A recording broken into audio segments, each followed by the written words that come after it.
Well, hey there, folks, and welcome back to the Pits of YouTube. My name is Kyle. I've been an online reseller for about 13 years. Once just a side hustle, made some extra cash on the side, and over the past 5 or 6 years specifically, it has segued into my primary source of income. Now, that's out of the way. I have to say, my business at a very bad time is running on fumes. I am almost out of inventory to sell, and it is Q4. This is bad news, and we need to talk about it.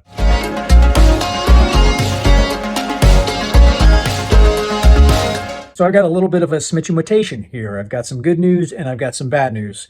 And then I also have some more good news. So that's a good ratio, right? Two good news to one bad news, which actually makes another good news. So that's now 3 to 1 good news. And this, you can see how this could go on forever. It's now Q4. And in theory, this is the best time for us online resellers, as obviously people are going online and shopping like maniacs for all the Christmas gifts. However, for me, this is the lowest amount of inventory that I have had in over a year. And that's a problem. Obviously, it's bad timing. I'm almost out of inventory. However, that's the bad news. However, the good news that caused the bad news is that's because I've been selling so much.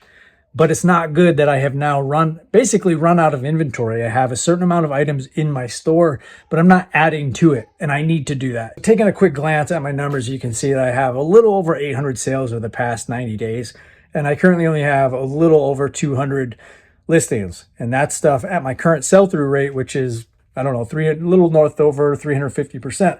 I'm going to sell out of the stuff that I do have in theory in the next 2 to 3 weeks. So I need to replace that stuff. I need to get a lot of inventory fast. Now this is my inventory room. This is where stuff goes after I have listed it. And as you can see, I want to show you this just because of how empty a lot of the shelves are. This stuff is normally full. At any given time, I don't have a huge store. However, I do usually have around 300 to 350 listings, somewhere in that range. So I'm down a lot. You can see there's just a lot of empty space. And I have a lot of decent stuff that will sell, and it will sell in the next 2 to 3 weeks, according to like the data that we're talking about here.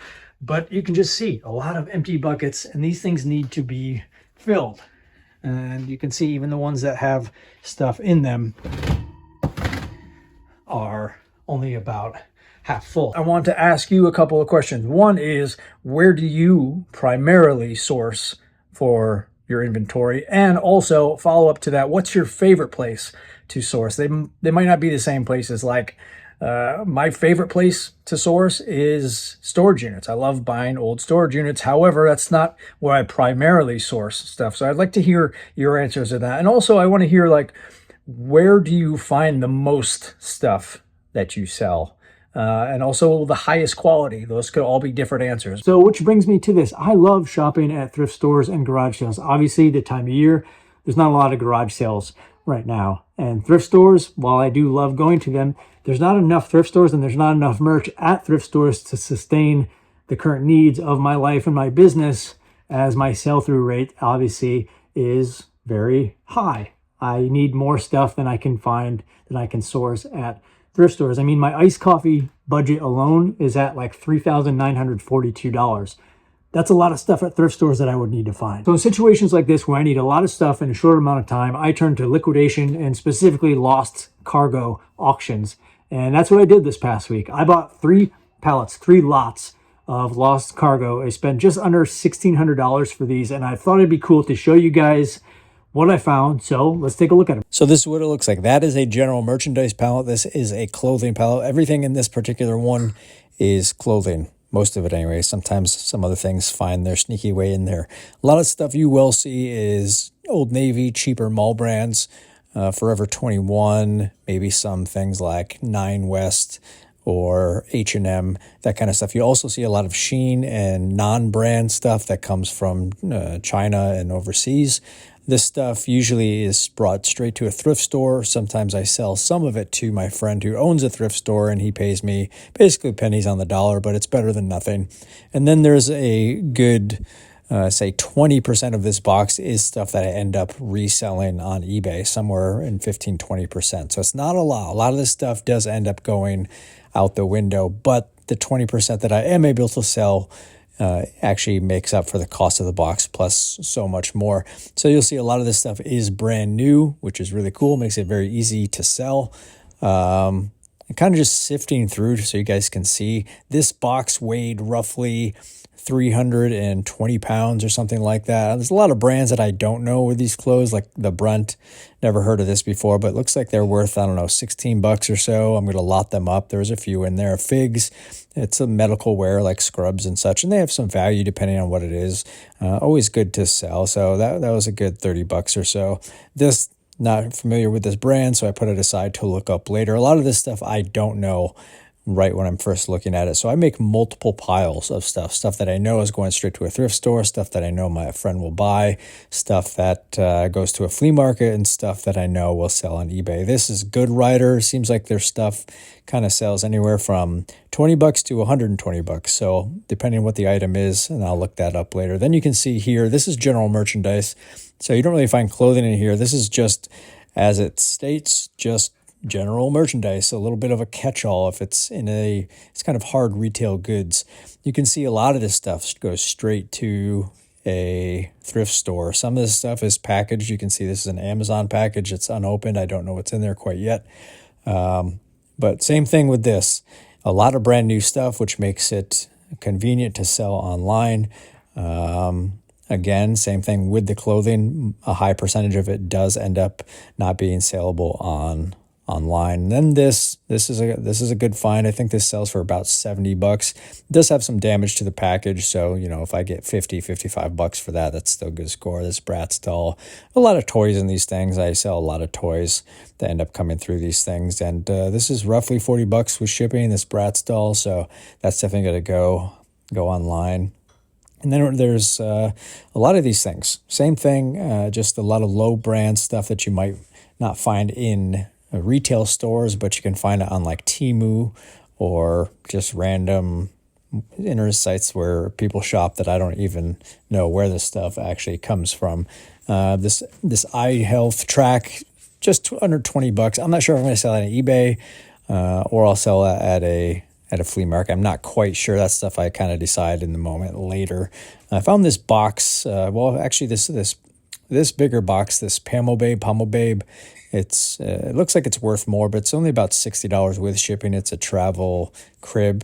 And I usually sell those at the flea market because they're a pain in the butt and very heavy to ship. So you don't actually make much money selling those things because they are so heavy. So I can get like 15 bucks at a flea market, which is about what I'd end up profiting if I sell on eBay.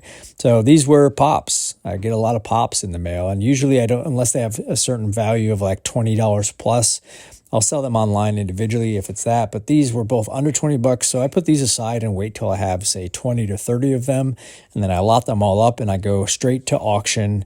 I don't really care what they sell for. I start at like $4.99 or $9.99 and just whatever people buy. And usually they sell for $150 to $200 for the 25 or so pops. So it works out. And then this one, actually, these, because Wicked just came out in theaters and it's super popular, these seem to have some value.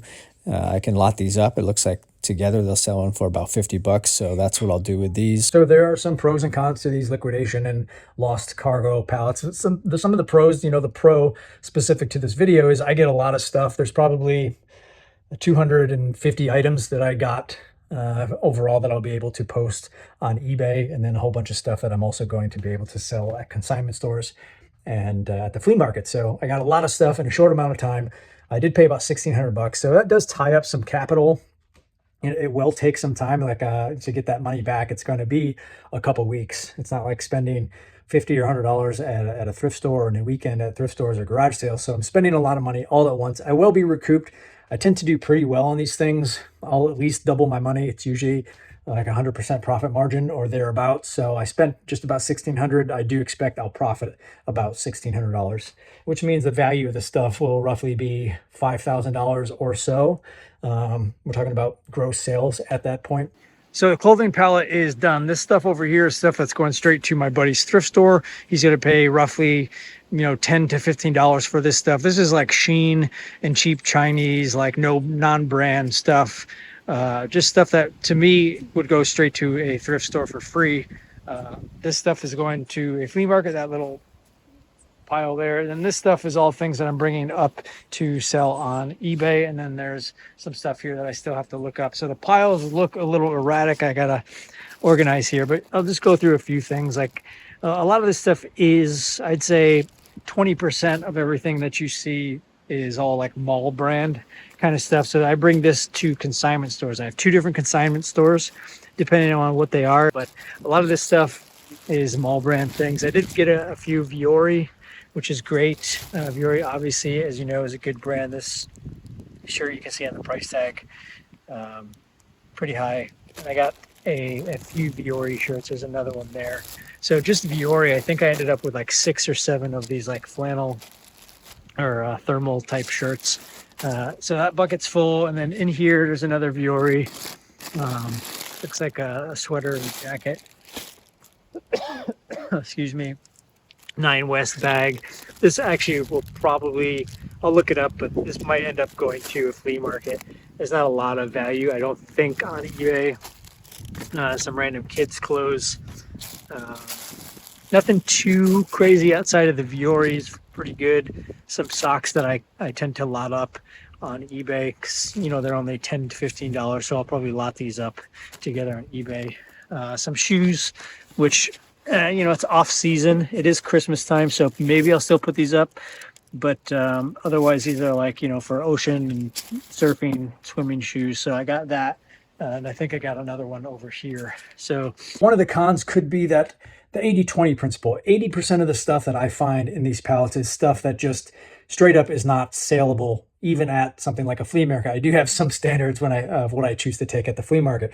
There are a lot of cheap Chinese knockoffs, like I mentioned before. I think I mentioned it anyway before. There's a lot of really cheap stuff or stuff that's just not suitable to really sell. So it ends up going to thrift stores straight up to donation. Sometimes I sell some of my stuff to my friend who owns a thrift store, and it's a bit of a symbiotic relationship. As he needs to fill his shelves, I need to get rid of this stuff. And if I can get something for it, is better than nothing. For him, he might pay me pennies on the dollar, so maybe 5 to 10 cents per item, something like that, and it can add up. So if I'm giving him 80% of my stuff, he might end up giving me like 150 to 200 bucks. That's fantastic. Helps recoup some of my cost, lowers my overall cost of goods on these particular lots, and it gets rid of my stuff and it helps him. The con in all of that is that there's a lot of stuff to get rid of. Sometimes if my friend doesn't want them, maybe he's already full, I have to find a way to get rid of this stuff. And it's a lot of stuff. We're talking about thousands and thousands of items that I had to end up having to bring to thrift stores. And they don't love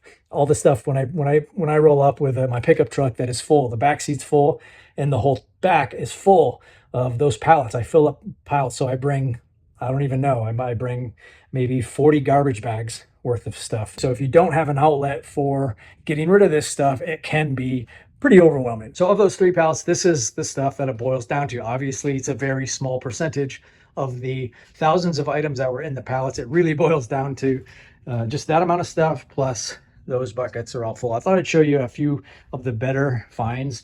There is obviously some risk involved. You never know what's going to be in this stuff. I think this was one of the better finds. I forgot. I think it's around 80 bucks. And I have 2 of those. I got some good shoes, which I actually might wait to, these reef shoes are better for seasonal, like warm season. So I might hold on to those until the spring or summer season. I got some Kevin Durant Nike shoes. They're not a lot. I think they're like a little over 100 bucks. This gas burner here. So it's nothing insanely crazy, but there is a few good things. Now, some of this stuff, like I showed you before, like these are Old Navy pants. Found this Kufandi. I think that's a pretty decent jacket. I actually didn't look up the value. So overall, with this amount of stuff, all inclusive of the picking up, the sorting, bringing stuff to thrift stores, yada, yada, it takes a good 5 to 7 days to kind of process, sort through, and get stuff listed and up online. So in the next week, I'll have roughly 250 items here that I'll be up on eBay, which is fantastic. However, again, because my sell-through rate is high, I have to consistently keep the machine going. So being that I'm so far behind and Q4 has been so great, I'll have to do this again in a few weeks, because this 250 items here will probably only sit through maybe mid mid to third week of January or so.